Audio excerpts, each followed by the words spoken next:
Hello everyone, welcome back to my channel, that is Science Unlocked.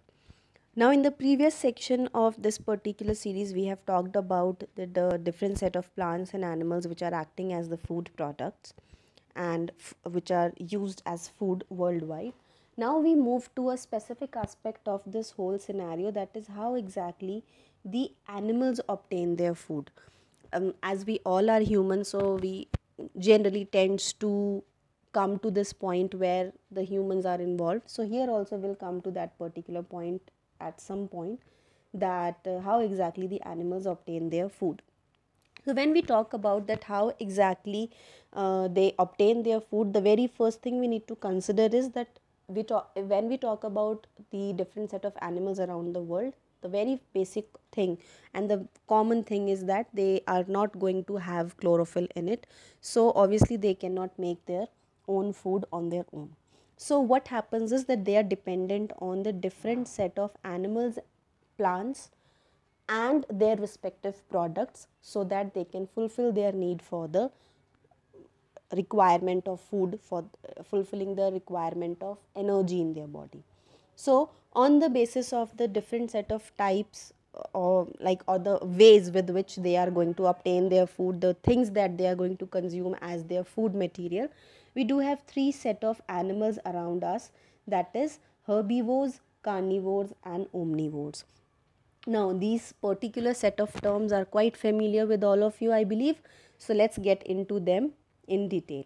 The very first set of animals that we are looking into is the herbivores. As the name itself suggests, herbs.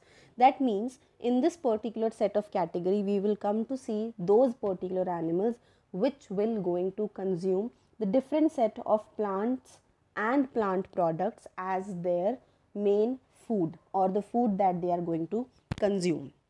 So they are considered as herbivores, or you can simply call them herbivorous animals. So these are the animals which will going to consume either a plant or a plant product as their main diet or a staple food in their day-to-day life. For example, the grasses, leaves, grains, these are the food products that are generally observed, and the different set of animals that we have is deer, cow, squirrel, panda and many more we have in the list. Next that we have is the carnivores. Now in case of carnivores, as the name suggests, carn, that is actually coming from the term flesh. So these are actually the flesh eating animals. For example, we have in front of us the example of fox and lion, which are actually going to consume the flesh of some other animal. Now these particular organisms will going to be dependent on this particular aspect only, that is they're going to have flesh. They cannot survive on some other thing, or their body cannot actually consume some other set of food article apart from the flesh. So they are solely dependent on flesh for fulfilling their requirement of food. Now, the next set that we have is the omnivores, the set of organisms which will going to be dependent on both the things, or they can consume both the things. For example, the crow, dog, the sparrow that we have in front of us, they all are coming under the category. In fact, the humans as well, they are actually going to have such kind of body type where they can consume both plants and plant products along with carn, that means the flesh. So they are going to consume all the things all together. They're going to consume plants, they're going to consume animals, and they're going to consume their respective products as well. So that is why they comes under the category of omnivores or omnivorous organisms, omnivorous animals. And that is how the different set of categorization is done with reference to what exactly the organism is eating. Now when we are talking about the different set of food articles and different set of things that are acting as food, different set of organisms which are consuming food in different categories, so we cannot miss an important aspect of this food thing, that is the concept of food chain.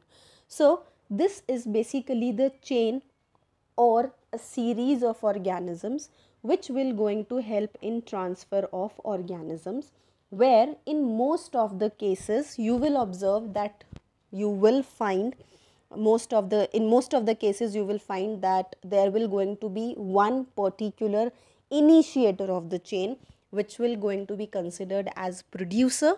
On the other hand, the next set of organisms will be considered as consumer. The organism which is consuming the producer will be considered as consumer or the first consumer, and then it goes on like second consumer, third consumer, and so on. For example, in this particular example here, this particular thing which is the first part or the first section of the series that we are talking about, this is considered as the producer. This becomes primary consumer, secondary consumer, and tertiary consumer. On the other hand, we can call it other ways as well: first consumer, second consumer, and third consumer.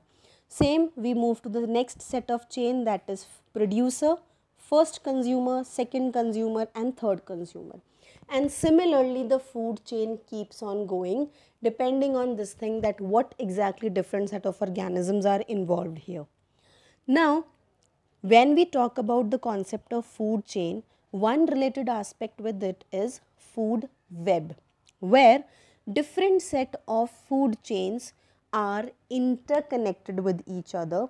On the other hand, what happens is this ensures that a particular organism will not going to impact the existence of some other organism. Like for an example, if we think like this, that a particular set of chain will going to keep on working, or the food chain, a particular food chain will keep on moving and keep on existing for a longer duration, in that case those particular set of organisms will going to get affected and their existence will going to get affected.